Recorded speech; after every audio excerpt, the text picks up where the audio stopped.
সাদা কাপড় লাগিয়ে মাঠে কেন ঘুরাচ্ছেন? আমরা সাদা কাপড় লাগাইছি ব্যারিস্টার সাইদুল হক সুমন ভাইরে মারার জন্য। একদল সন্ত্রাস বাহিনী তারা 20 কোটি টাকা দিয়ে নাকি করছে ওনাকে মারার জন্য। এই জন্য ব্যারিস্টার সাইদুল হক সুমন ভাইকে মারার আগে আমাদেরকে মারক ভাই, আমরা মরার জন্য প্রস্তুত। ব্যারিস্টার সৈয়দ সাইদুল হক সুমন ভাইকে হুমকি দিচ্ছে মারার জন্য।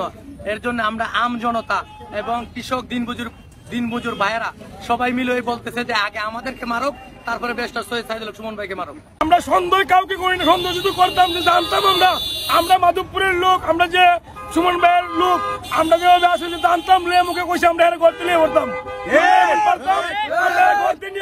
চিন্তা ভাবনা পরিকল্পনা আমরা করতেছি।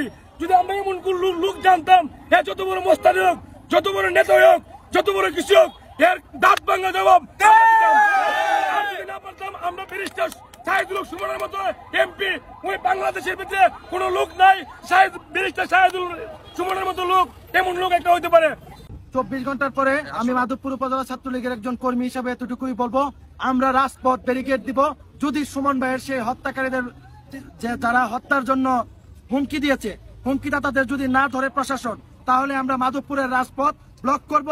আমরা উপজেলা ছাত্রলীগ সহ প্রত্যেক ইউনিয়নের ছাত্রলীগের কর্মীদের নিয়ে আমরা রাজপথ ব্যারিকেড দিব। রাজপথে তার জবাব দেওয়া হবে। আমরা আমাদের মাননীয় সংসদ, আমাদের সম্পদ, সারা দেশের সম্পদ, আমরা এই সম্পদকে হারাতে চাই না।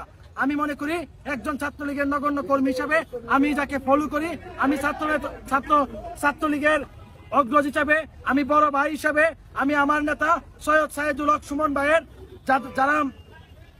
যারা হত্যার হুমকিদাতা তাদের বিচার চাই। কোনো কিছু দেশ পূর্ণ হয়ে যাবে। আইনরা সাবধান হয়ে যাও, সাবধান হয়ে যাও। ব্যারিস্টার আমাদের রক্তের মানুষ। ব্যারিস্টারের কোনো কিছু হলে দেশ বিচ্ছিন্ন হয়ে যাবে। মাধবপুরের সাথে সিলেটের সাথে দেশ বিচ্ছিন্ন করে দেবে।